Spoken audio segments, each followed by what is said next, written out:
because I realized that I could do that. I'm not used to being able to do that. On another note, you guys have a quiz due this Saturday over chapters 2, 3, and 4, which we are going over this week. My plan, which I'm not sure because I've not taught this class before, is to go over chapter 2 today, 3 tomorrow, and 4 on Wednesday, and give you guys all day Thursday. If you want to come in here and take your quiz, you can take it in here. That's the plan. I am not making promises because, as I've said, I have not taught this class before, and I don't know how long it's going to take to go over all this material. That's what I'm shooting for at this moment in time. Any questions about this week? You guys got a quiz. I'll have your discussion posts. I almost graded all of them, but then I ran out of time, so I think I only have like 2 left to grade, which happens to be yours and Grace's because you're at the end of the alphabet. I put them on like maybe a minute before midnight last night. Whatever. Yeah. But yeah, so I'll get those graded today, right after class.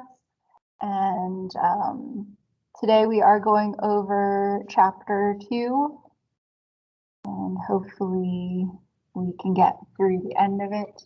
I'm also going to be posting, I'm kind of excited because I can post these lectures, the lectures as a whole, because some of the items that are in the lectures we might not get to, like videos, because they're kind of longer. So you can look at those if you want to, if you have free time. But I did specially select them, and I watched a lot of videos. So if you don't have time in class, I would recommend watching those. Or we can do what we did last Thursday, and you guys can stick around if you want to or not. But today is Mesopotamia and Persia. Last Thursday, we talked about Paleolithic and Neolithic art. Neolithic art, well, Neolithic period in general, leads into the agricultural revolution, which is where we're picking up today with Mesopotamia and Persia. So Mesopotamia itself, nicknamed the Fertile Crescent, it is in between the Tigris and Euphrates rivers. So we are talking about the Middle East, and it is the supposed location of the Garden of Eden, and it is mostly known for the urban city structures that popped up during that agricultural revolution, which we are going to be talking about quite a few of those cities today. But I am starting us off with a video, and you'll notice that I pretty much start off most of these lessons with a video just to give us an idea of what the culture was like and the societal structure before we actually start talking about art. So we are going to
So you kind of hinted there, yeah, it's muy importante for the existence of this particular area. That's how the civilization pops up as geography. But he kind of hinted at the fact that there are city-states. We're going to be coming across a lot of city-states in these early chapters. That means they are working in a similar locale, but they are not working together. They are separate states, kind of like how Texas wants to be, but is not. So they're in the same Fertile Crescent location, but they are not working together. In fact, they're often competing against each other. So keep that in mind as we're going through this.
And it still does that today.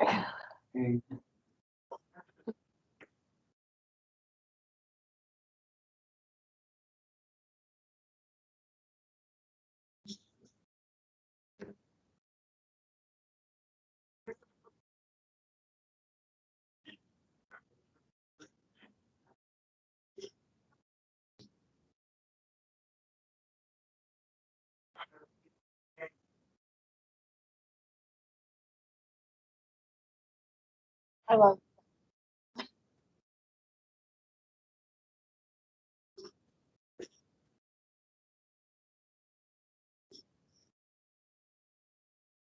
The very, very, very, very, very first civilization on the planet, Sumer.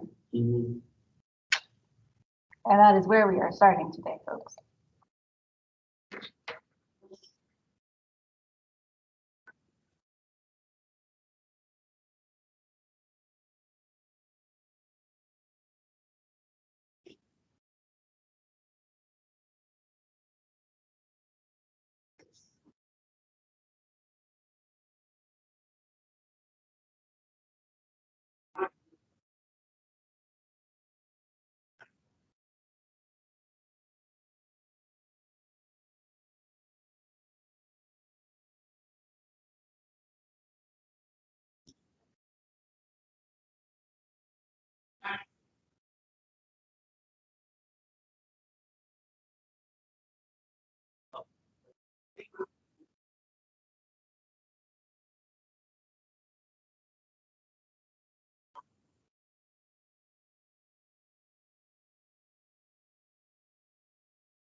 So that idea of having specialized jobs, it's very new in terms of like historical senses.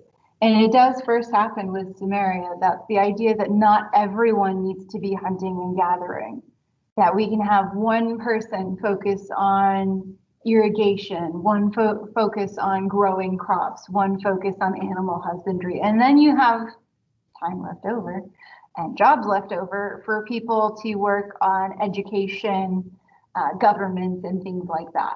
So that is very like relatively new, particularly when we're talking about civilizations.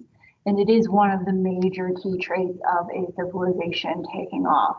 And it's a commonality that you'll notice amongst all of these early groups that we're talking about that are considered early civilizations, that they do have specialized workforces like painters, which is how we have art.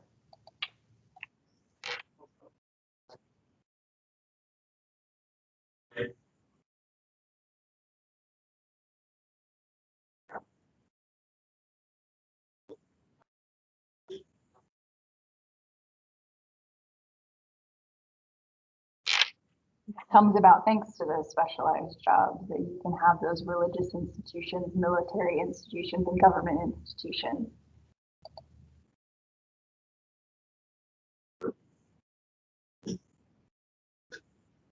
Look at something.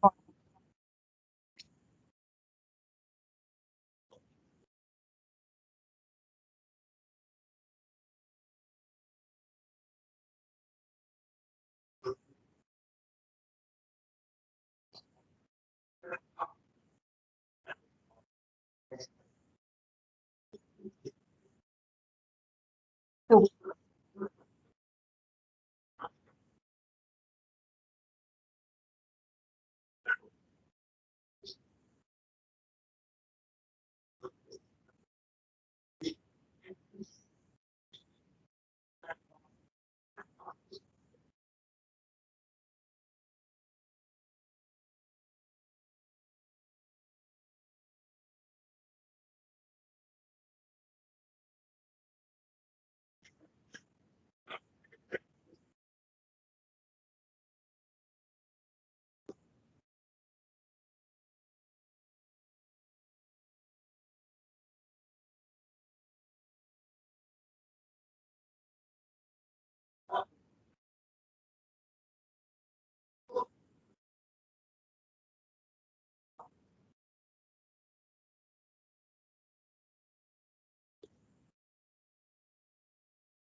just heads up, early wheat and barley is very different from wheat and barley today.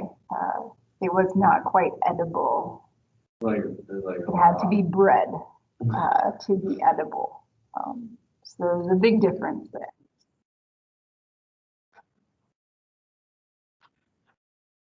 Yes. We will notice that lack of natural resources as we're going through the art and architecture.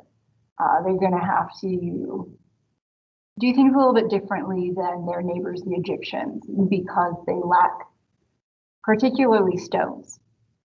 They do not have stones.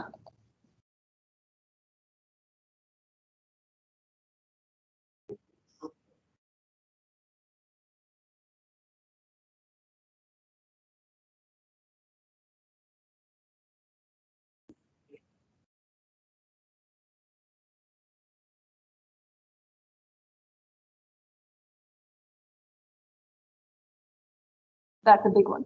That's going to be a problem. Yeah.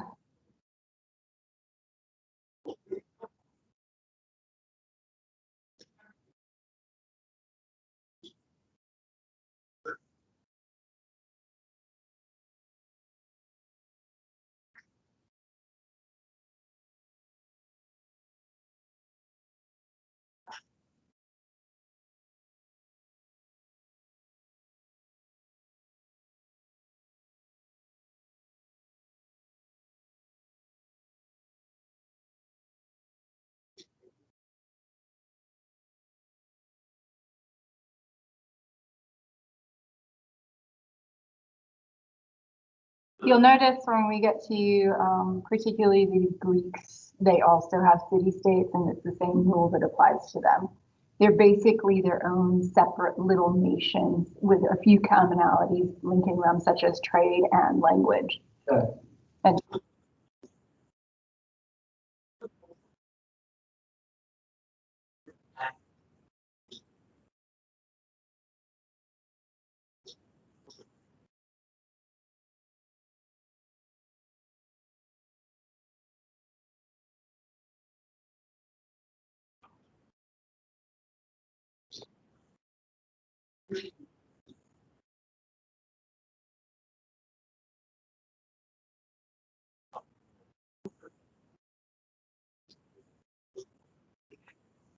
so you'll notice as we go through this section, religion is a major player in the art, architecture, and artifacts that we have left behind. That is because, like you mentioned, in early Sumeria, it was the priests that were in charge of the religion and the government. There was no separation of church and state. It was the same thing. And that's actually going to lead us into our section for today.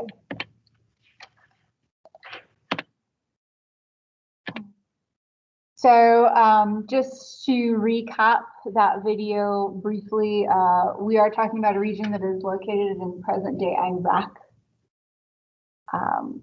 They did have polytheism, meaning they had many gods and goddesses, which, like you mentioned, was because they were so reliant on different aspects to ensure that they had food and water, and they relied on those gods and goddesses to provide and protect them for those different things. Nearly every single leader of the city-state was a priest. They were considered to be the representatives of the gods on the earth. That'll play a role in the architecture of the ziggurats that we're going to talk about in a second. They were very good at producing food, so good that not every single person in the city needed to produce the food, which is what led to jobs being made for different things. And then, of course, after specialized jobs, one of the jobs that popped up is records and recording things. This people group has about 3,400 pictographs that they began using cuneiform to record things, but the things that they recorded are not things that we would normally think would be recorded. They mostly used cuneiform to record transactions and storehouse numbers. So it was a form of record keeping rather than like recording stories or recording history, which is what we normally think of when we're thinking of language. But cuneiform was first used for record keeping. And over there in the picture is a table of some cuneiform. Cuneiform is read top down and right to left. And if it was not for the Rosetta Stone, we would not know how to read cuneiform. So thank goodness for that. The Rosetta Stone had Greek on it, and most people assumed that it was the same thing, just written in a different language, and people could read the Greek part. It was Greek Hebrew, and we could read that, so we just translated it and figured out what the different cuneiform markings meant, and have been able to translate a lot of other things since then. Because trade was so essential for these people, it makes sense that early cuneiform was primarily used as record keeping for things like storehouses and trade transactions. Because they needed trade. They could not survive without trade. As he mentioned, they had no natural resources. They had no metal, no stone, no ivory. They couldn't even make armor or swords without trading because of the lack of metal. They needed to trade with other people. And we have found storehouses with so many brick tablets just writing down transactions. And by brick, I mean mud brick. So they would get slabs of mud, and before the bricks fully dry, they would like scrape out the clay to make these cuneiform markings. And of course, one of the famous literary pieces that came out of the Sumerian culture group is the Epic of Gilgamesh. Has anyone heard of that one? Anyone know anything about it? No?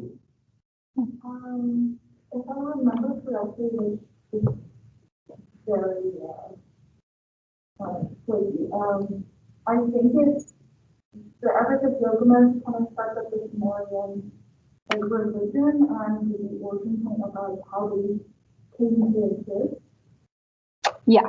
Kind of basically it follows the tale of Gilgamesh, who is a hero in the Sumerian culture, as he goes throughout different trials of trying to defeat evil creatures.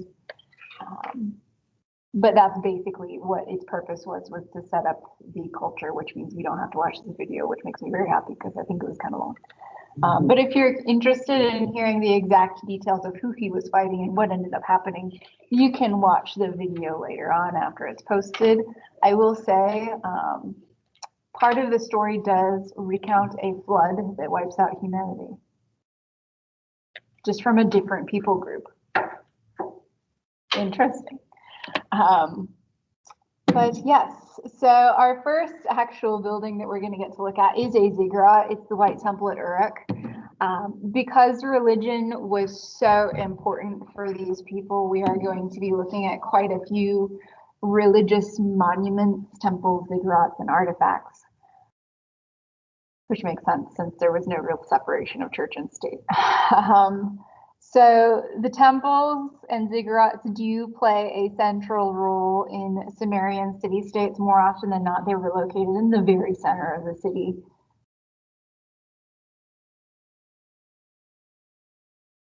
And it is where the priests and their scribes or underlings would work.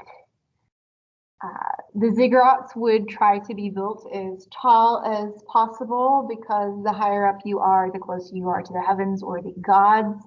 And the priests themselves were supposed to represent the gods and goddesses. So it was supposed that they would actually interact with those mythical beings. The beings themselves would come down into the ziggurats, and there would always be food and wine for them to feast on while they discussed things with the priests. Of course, keep a little mysticism, only the priests were allowed in the central room, because the whole jig would be up if everyone was allowed to go into the central room. I think people would probably learn really fast that the priests were just eating the food and drinking the wine by themselves. So the White Temple in Uruk does sit 40 feet above the city. It is made with no stones. It is made entirely of mud bricks. Pretty much all the architectural features that we're going to be looking at from this region are made of mud bricks, which means that either we don't have much left behind or it's been reconstructed for us, thanks to other people coming across them. Brandon's trying here. I'm trying. This is difficult. The White Temple and most ziggurats are on a bent access plan, which is a bit weird for us because we are used to a central access plan. A central access plan would be you have your temple entrance and you just like walk up to it and go in it and good. A bent access plan means that you walk up the temple, but the door's on the other side, so you got to walk all the way around. That's a bent access plan, rather than walking directly up. And because Greek and Roman temples are so direct, and that's what we're used to, we're not accustomed to the idea of a bent access plan where you have to walk around to the door. But as previously stated, these temples were not made for just anyone to walk into. The cella is the main chamber of the ziggurat floor plan. This is a pretty standard plan that I'm discussing right now with the bent access plan in the cella. The cella is the area in which a statue to the deity would be located and the priests would have their wine and food. And they would be the only ones allowed in the cella. And the temple itself sits on top of a platform.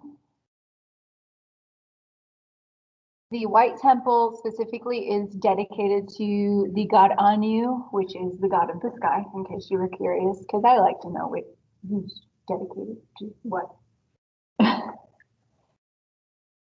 And the cellas in ziggurat spectrum are basically waiting rooms for the gods and goddesses to enter, like I mentioned before. So here is what's left of the White Temple ziggurat. Like I mentioned, not much. You can kind of see the ramp that would lead up it. They would have ramps walking up to these temples, not stairs like pyramids or Greek or Roman temples that would ramps. And you would enter on this side over here into the cella. And behind the cella would be your housing rooms for the priests, record keeping rooms for the scribes, things like that, your smaller offices. And as mentioned many times, this was not for just anyone to enter. And it's the main seat of government as well as religion. So once again, in the very center of the city would be built around this ziggurat. And here's a little reconstruction for you to really grasp how it works. You have your ramps and your door on the side over here.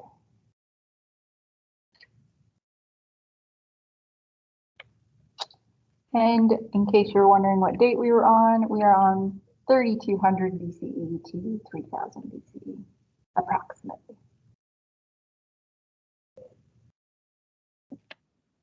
To take this into Inanna, goddess of love, fertility, and war. So what we're going to be doing next is talking about some sculptures from the ancient Sumerians that we have left behind from them. And then we'll get into the people that end up conquering the Sumerians. Yeah, we'll get into that in a second. So Inanna is, like it says, the goddess of love, fertility, and war. There are quite a few temples dedicated to Inanna in Sumeria from both the Sumerians and the later on cultures that end up conquering them. This is a piece of hard stone. That stone was imported along trade routes, and the features were carved into the stone, features being the hair, the brows, the eyes, the nose, lips, and ears. It was found in the temple of Inanna, which is why most people think this is the head of Inanna, although we aren't sure because it's just a head. There's no inscription on it to specify. But most people assume that it is a sculptural head of Inanna because it was found in that complex. It is 8 inches high. And that gives you an idea of what we're starting off with sculpture today. How would you guys describe the details? Really, really good. I mean, I think it'd be hard to do that, and whatever the equipment they had was, I don't know, but they had some really, They had that we would have some had. skill. I think that's what you're trying to say, yeah. I do. It's not because it is marble. It's not as detailed as like Greeks or Romans, but there is skill. Now, specifically speaking about the details, what do you notice that's a bit interesting? Unibrows interesting, yeah. Fashion trends from time. The Greeks also at one point in history thought unibrows were sexy. We don't think that so much today. Although we did have those few years where really big brows were in.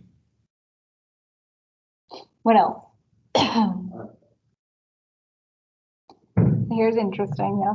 The ears, the cheekbone, the nose structure. I mean, you can pinpoint. Yeah. Just about everything is all. So they did actually add chin, cheeks, those facial features of underlying muscular structure. So they must have studied humans enough to understand what it looked like and how to illustrate it. I'm thinking the big one that you guys are like going around.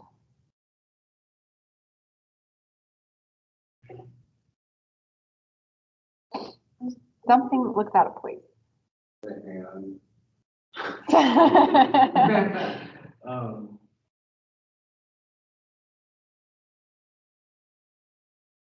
It is broken, yes, the nose is broken.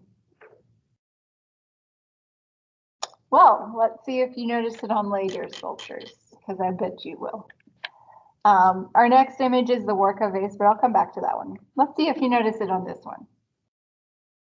Because you got it really dramatic on this one. The eyes. So something that's going on in Mesopotamia that yeah, they do really big eyes. That is because the more oversized your eyes are, it symbolizes you being wide awake and devout. Particularly devout to the gods and goddesses. It's a weird thing that happens, and oddly enough, it's picked up by other cultures. the idea of doing really large open eyes, but the Ashuna statuettes here are a very bold example of that choice. It is carved of soft gypsum and inlaid with shells and black limestones, which is how you get those eyes. They range in sizes.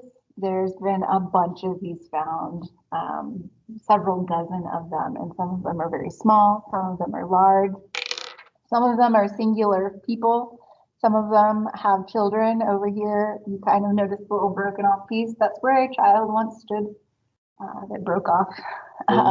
Those would be pretty freaking heavy too. Yeah, yes, gypsum is a heavy stone. So these would not be light. They would have been placed in temples as a way to continually offer prayers to the gods and goddesses. And generally, these are not really individualistic. It was pretty standardized, and you'll notice that from other cultures as well. These are just votive statues that are representing whoever paid for them, but not in an individualized manner. The men, the women, and children all looked very standard. So the men would be shown with beards and a skirt, the women with a covering shoulder and dress, and the children usually stand next to them. They also all have their hands like this in prayer. It's also a very standard thing. On these objects would have been the names of the donors, the gods, or the prayers that they were offering, inscribed in cuneiform.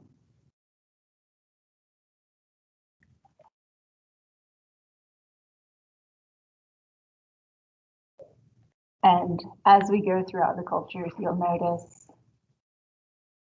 a continual theme of votive statues of donors.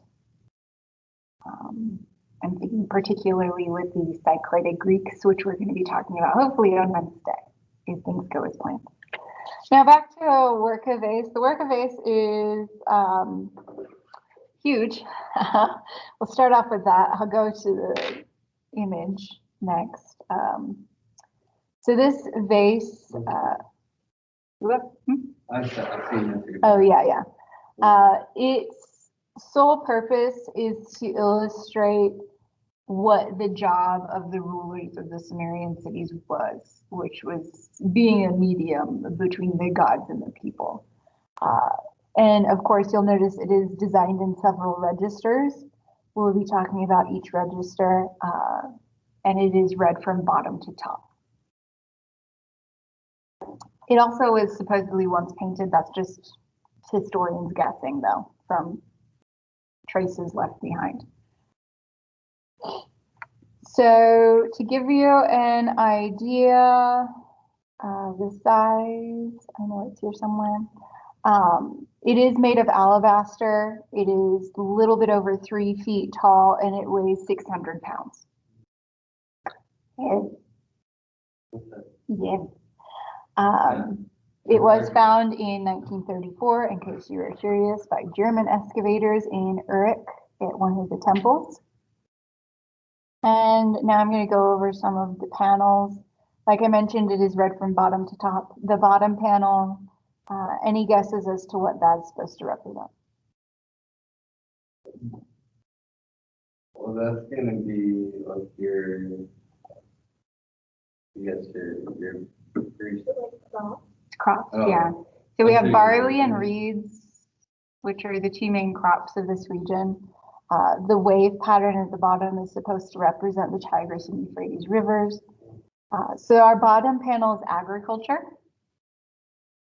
The panel above it has ewes and lambs, so animal husbandry. The next panel is one that was supposedly painted at one time, but now we can't figure out what was there because there's not enough traces to recreate it. Above that are people carrying the food as offerings. So we're slowly seeing the civilization happen. on the work of base, starting with the most basic agriculture, animal husbandry, and then that being used and eventually transported into religion. So here we have the offerings being presented to one of the goddesses. And on traces that did not make it, there was once a king wearing a robe with his attendants presenting the offering as well. So the king acting as the medium between the people who were doing the hard work and the mythological goddess, which was his job. He was a representative for them. An odd job, but a job nonetheless.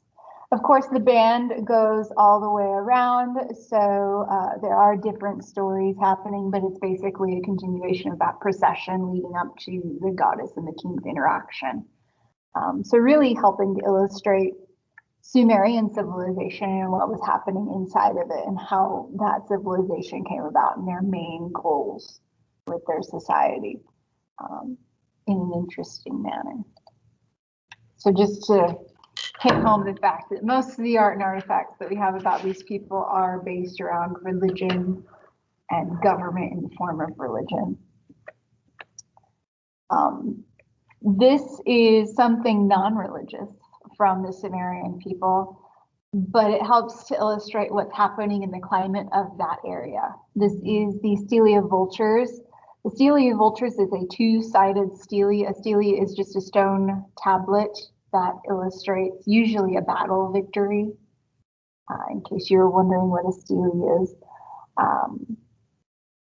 Oftentimes it's used to mark graves, but in this sense and the sense of the steles that we're going to be talking about in the future, they are used to account historical events, battles in particular.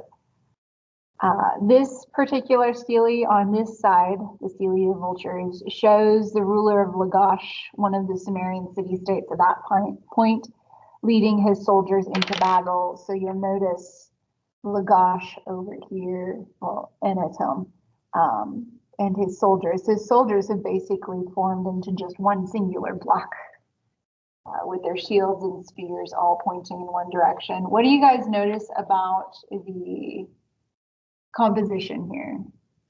It's a little 3D. Yes, so there is a low relief. What else? Are they looking directly at you? No, What's the viewpoint? it's Profile, yes. So just like with the Paleolithic and Neolithic era, if you've been paying attention, the Mesopotamians also tend to use profile or composite view. So the ruler of Lagash there is technically in composite view, and I'll talk about what that is in a second. But profile view is often used because you can make out what you need to make out to tell it's a human. Now, rulers, and this is to show hierarchy, are often in composite view, which means you can see their torso, but their feet are still going this way. The Egyptians steal this. The Egyptians also tend to use profile view for menial members of society and composite view for your rulers or higher ranking members of society. And as said, this just illustrates a battle scene. The more famous side is this side, the stele of vultures backside, which illustrates vultures carrying off the heads of the Lagash ruler's enemies. Pleasant. Also slightly more detailed than the previous slide. And it is slightly higher relief. It's not a high relief, but it's a little bit higher than the previous one. This helps to illustrate, like I mentioned, the climate of the society at this point in time. He kind of hinted at it in the video, but these city-states like to fight each other. And he also mentioned that they had no natural barriers. Because they enjoy fighting each other and they don't like working together and they have no natural barriers, it makes them very easy to conquer, which we're going to see happening shortly. They're going to get conquered. Sumeria is going to fall. But before Samaria falls, let's talk about a couple more objects that they've left behind. Since they are the very first civilization on the planet, it's kind of neat to learn as much about them as possible. And here we have the standard of Ur. The standard of Ur is called the standard of Ur because they used to think that it was a standard. Like if you go to battle, you carry the standard of your people on a flag format. But this would be a very poor standard because it is heavy as heck. Most standards would be made of fabric. This one is solid stone. So now we don't quite know what the purpose is of it. It was thought to be a standard because it had some holes on it. Like, it could have been, but it'd be really heavy, which would be kind of not functional for a battle. It was found in a tomb of one of the rulers of Samaria, and it is covered on all sides with decoration and narrative motifs. It is one of the earlier works of narrative that we have in art history. You'll also notice kind of already that a lot of these guys are in composite and profile view. The work is read from bottom to top, left and right, just like cuneiform. And it shows the variation of jobs that existed in Sumerian society during peace on one side. So you'll see people farming, people raising livestock, people giving their food to the gods and goddesses. And then on the opposite side, you will see illustrations of war, people riding chariots into war and into battle. So there is a peace side of this standard and a war side of this standard, which helps to represent the two roles that a Sumerian ruler must fulfill. On one side, during peaceful times, they are in charge of agricultural production, maintaining societal structure, and convening with the gods and goddesses. On the other side, during times of war, the ruler must lead his people into battle. So it makes sense that this was found in a tomb of a ruler, since it shows his jobs.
And that's exactly where we're going to stop this one because our next object happens to be this harp.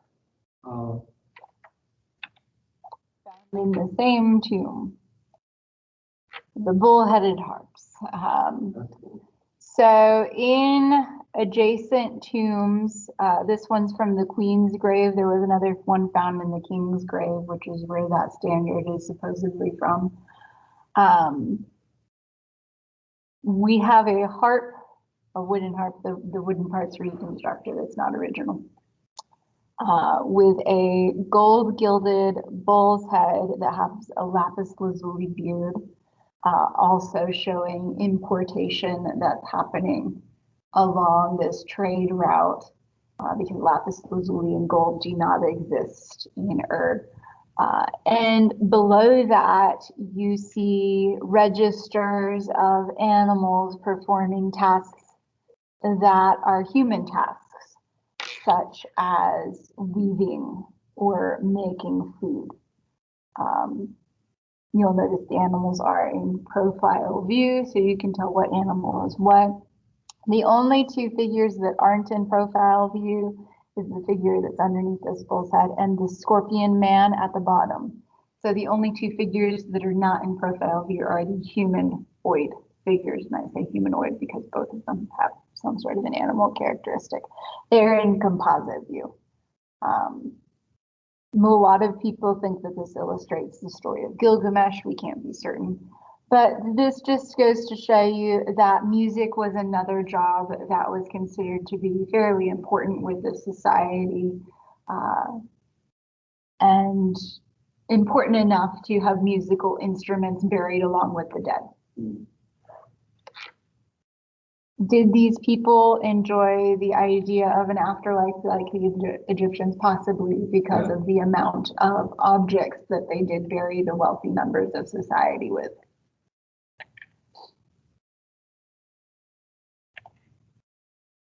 Another object that was considered to be really important to these people were cylinder seals. If you have ever had an insignia, ring, or stamp, that is this equivalent. These cylinder seals were very prized possessions for the wealthy members of society. Oftentimes they were worn as a form of jewelry, and they would carry the names of the owners and some sort of illustration signifying their importance in society. The seals would be used for objects to mark ownership. This particular seal was found near the body of Queen Puabi's body, which is this one. Same lady. The harp wasn't on her body, it was next to it. The seal was being worn as jewelry on her body. The top band of this seal, when it is pressed out on some sort of a clay, illustrates the queen and a man being served at the banquet, possibly the king. So here's the queen, king, and they're being served. And the lower band shows more servants serving two other male figures. And you'll notice also in this one, as with the standard of Ur, hierarchic scale being used. So the queen and king are shown on a larger scale than the servants that are standing and serving them. It's because they are of a higher social standing than the servants. All figures on this are in composite view.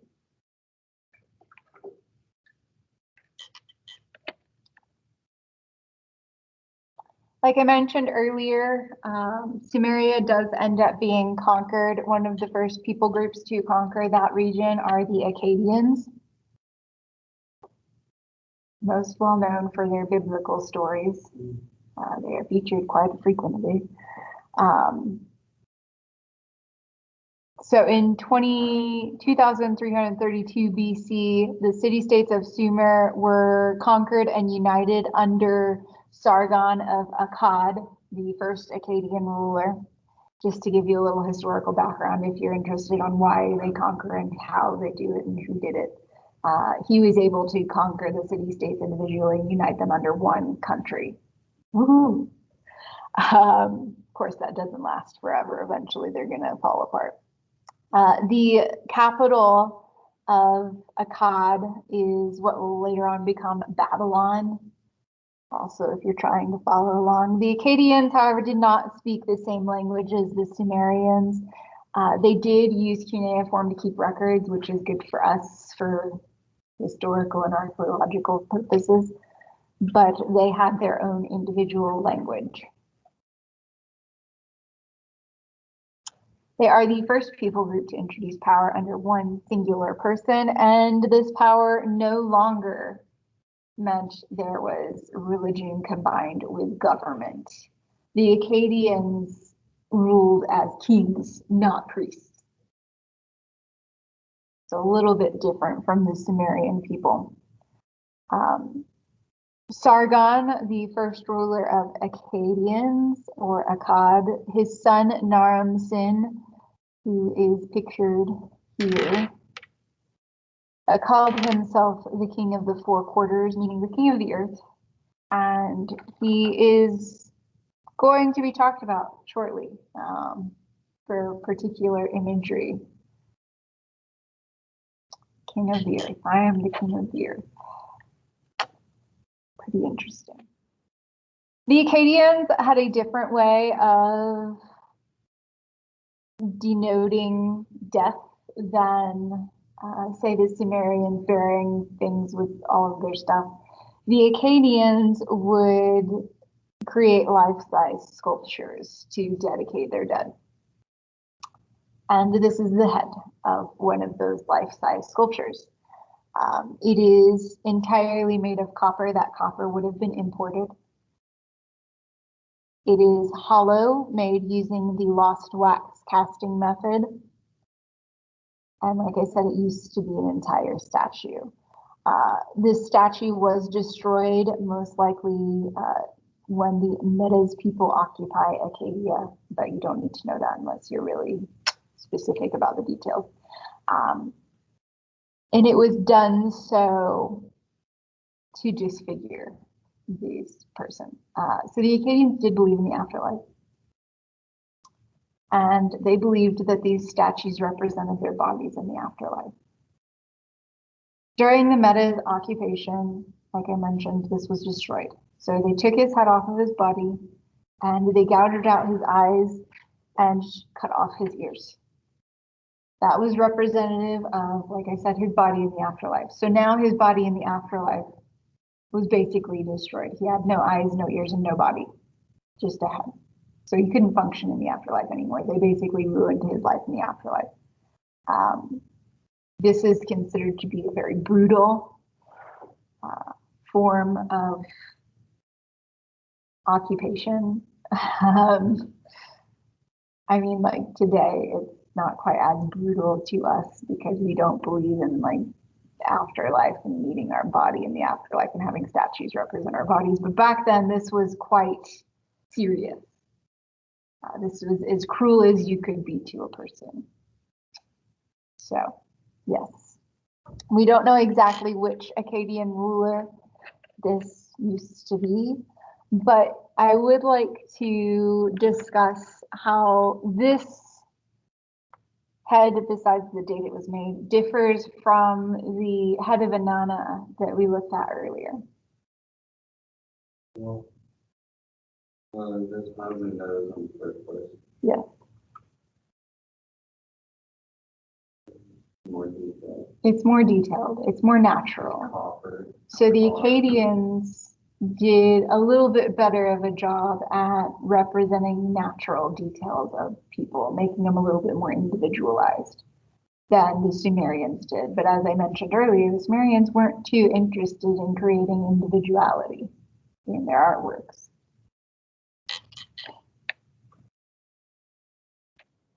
Yeah. I mentioned a second ago Naram-Sin, the son of the first ruler of Akkad. He said he was the ruler of the world. He's the king of it all. And he made himself a victory stele for one of his battles. Because if you're going to be the king of the world, you got to be able to fight. So this stele does represent a historical event. It is not a grave marker. And it really echoes Naram-Sin's vanity and desire to be a god. He doesn't want to just be the ruler of the world. He wants to be a god himself, which is why Naram-Sin is so big. He's almost as big as the mountain. What normal person would be as big as a mountain? Well, a god. There used to be 3 suns up here representing the gods. Now there's only 2. One of them broke off. It illustrates his victory all over the Lullaby people, which were a small tribe in the region. He destroyed them and took over their land. The Lullabies are being shown in a jumbled up mess down towards the bottom and in much smaller figure. So once again, illustrating hierarchic scale. They're shown begging for mercy. This person's going like this over to the side here, begging for mercy. This one has an arrow in his throat. You'll notice Naram-Sin's forces are a lot more organized as they're trekking up the mountain sign versus the Lullaby people are just running all over the place. That is used to illustrate Naram-Sin's skill as a leader into battle. His forces are organized, whereas the opponents are chaotic. You'll see that carried over into Egyptian art. The Egyptians also used that to illustrate how professional they were at war in comparison to their foes.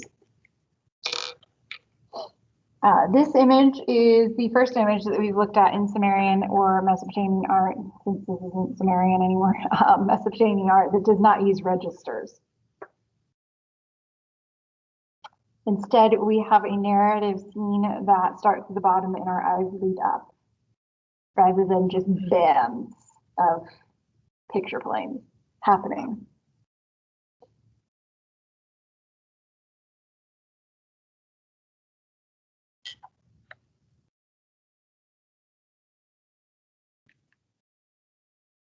Which takes us to one of our last pieces for the Akkadians, and one that I think is pretty interesting. This is the votive disc of Enheduanna from Earth. I can never say her name unless I'm paying attention. Gosh dang it. Enheduanna was the daughter of Sargon, meaning the sister of this dude. And she was the chief priestess of Nana, or Inanna. Her name was shortened to Nana, the moon god, as she later became known, which is why it's in a round form to symbolize the moon. On the disc, Enheduanna is shown with her attendants approaching a ziggurat with offerings. So here's your ziggurat, and Enheduanna with her attendants. This is the first thing we've looked at in art history that is made to illustrate a female. And it's interesting to think that Enheduanna is also the first credited author of a literary work in history. So she's the first female that pops up in art history and the first literary author in history ever. So kind of a cool lady. We don't have much on her. You can read her literary writings if you're interested. You can Google them. But as far as art and artifacts, this is what we've got of her. This little itty bitty votive disc. Which takes us to the third dynasty of Ur. Eventually, those city-states that were united by the Akkadians are going to break apart. Shame, shame. In 2150 BCE, the Gutians, or the Gutais, raid Akkad, or the Akkadian lands, and bring an end to the Akkadian Empire. Naram-Sin, the guy who was full of himself, His son is the last ruler. So it was a very short-lived empire. Eventually, the Sumerians, despite the fact of the Akkadians destroying, well, it ended. The Sumerians end up gathering together their forces and fighting against the Gutian invaders. And this leads to the second wave of Sumeria. This is called the Neo-Sumeria period. Neo-Sumeria is a rebirth of all of those city-states. So we don't have one king. We have multiple kings working together in Sumeria or here we have the ziggurat of Ur, which is just a continuation of that White Temple ziggurat that we looked at the beginning. It's the same kind of plan. This one's just a newer version. This one was reconstructed by the Iraq government a while ago. It's been quite a bit of time, a few decades. And the original ziggurat, you can kind of see pieces of peeking out at the top. So all of these smooth-sided stones are reconstruction. It's not the original, but this shows you what it would have looked like and what the standard ziggurat really looked like back at that point in time. Once again, we do not have your axial plan. You have your bent axial plan happening with this ziggurat as well. At the top would have been a temple. This particular ziggurat sits 50 feet above the town, rather than the last one was 40 feet above the town. It is made entirely of mud bricks, which is why it had to be reconstructed. And it is one of the largest ziggurats ever made. There's one that was bigger.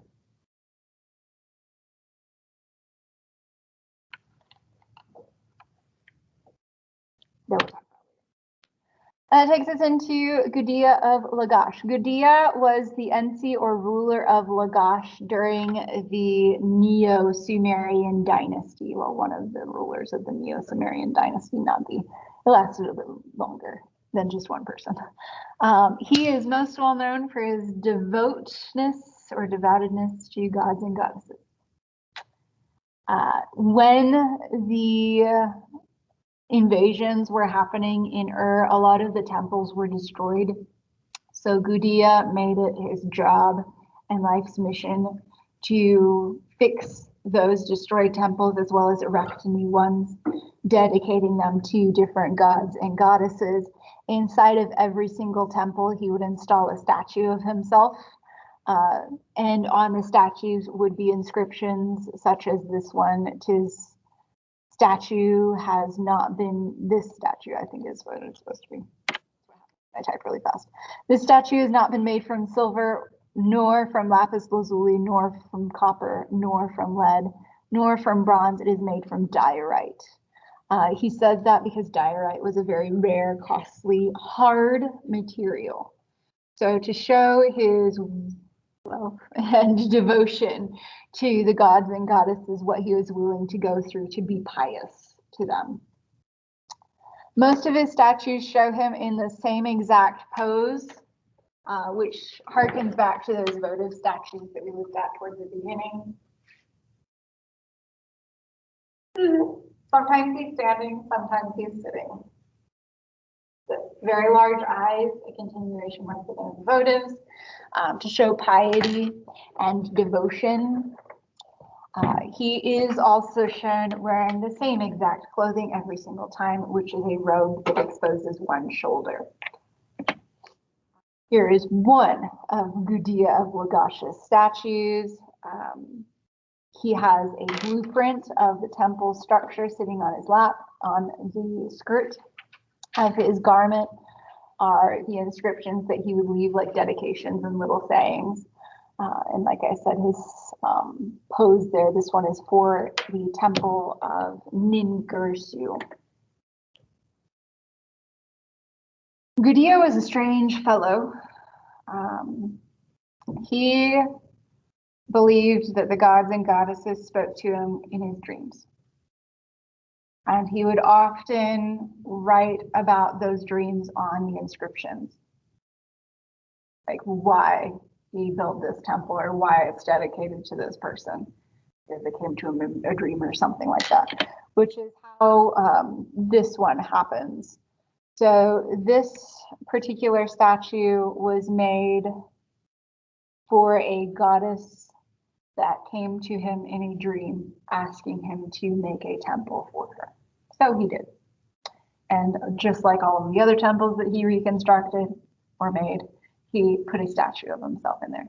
This statue is different from all of the other statues, though, which is why for a long time people thought this one was fake. It is made of calcite, not diorite. It's the only statue of Gudea that is made of calcite, not diorite. He is also not in the usual pose. What's different about this one? He's holding a jar. And out of that jar is water, and inside of the water are fish swimming. That is to showcase the abundance of Sumeria while he was in charge, well, Lagash, while he was in charge. So really showing off himself. So like I said, there's a lot of people that still argue this might not be, like, it's real, it exists, but might not be authentic. It's not made of the usual material. It's not the normal pose. It does have the usual inscription. It does have the same attire and face as well as hat that Gudea is usually shown with, but it's different. We don't know why it's different, but it's a different one from the rest of them. Could they have just not gotten diorite at that point in time? Yeah, maybe. We don't know. Yeah, exactly. So we don't know. But when this one was first excavated, people didn't think it was real because it was just ever so slightly different. And that goes back to when we were going over the introduction. A lot of times people stick to the same styles, materials, whatever. So whenever something's slightly off, we think it's not real. Is that always the case? No. So we don't know. This is too old. Which takes me to Babylon. Eventually, the Neo-Sumeria, or the third dynasty of Ur, ends. And it ends when they are conquered by the Alamites. When that happens, they go completely back to traditional city-states, like they very, very first started with. They were no longer united at all. They did not work together, and they stay that way until 1792 BCE. It's at that point in time that Hammurabi, one of the rulers of Babylon, establishes a centralized government out of Babylonia. So Hammurabi kind of goes about rebuilding what the Akkadians once had, which was a united government. Hammurabi is probably most well known today for his codes and laws, but back then he was more well known as a conqueror because he didn't have to conquer all of those city-states to get them to unite again.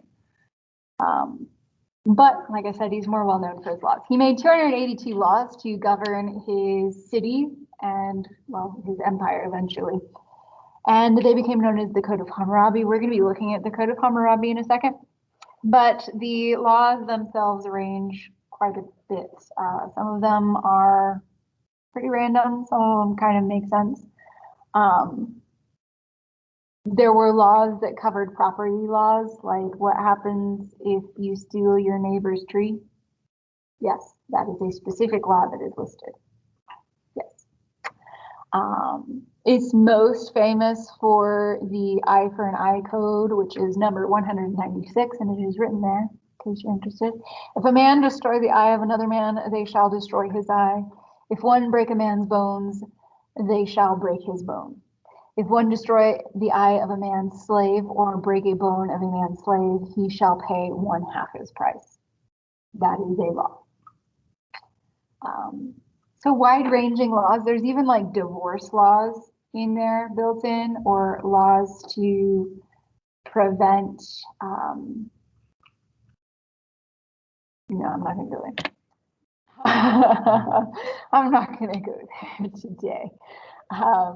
But yes, this is the Code of Hammurabi right there. This is Stele with the laws of Hammurabi, all 282 of them in cuneiform, right there. It was found, no, I'm thinking of something else.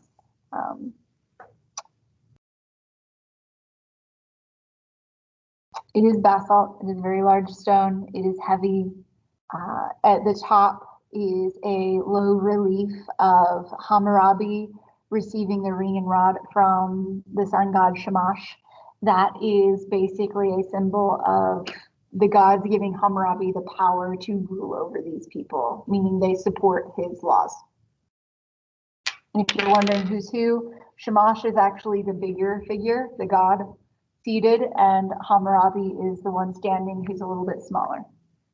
That's just to show that Hammurabi is still respectful of the gods and considers them to be more powerful and more important than he is versus Naram Sin and his depiction. There are 3,500 lines of cuneiform, and the significance of him receiving the ring and the rod are basically giving him the power to judge people, which is exactly what these laws do. Now, what is really interesting here is the throne. You wouldn't think the throne. The chair is the most interesting thing that's happening here. Actually, probably it's the laws that are the most interesting thing that's happening here. But as far as the picture, the chair is the most interesting thing. So both of these figures are in composite view, but this chair is on a diagonal, meaning it's showing recession into space. The artist is trying to show depth. This is the earliest example that we're going to look at of an artist trying his best to show depth. So trying to move away from the strict profile and composite viewpoint and attempting his hand at perspective. Did he do the best job at it? I don't know, maybe.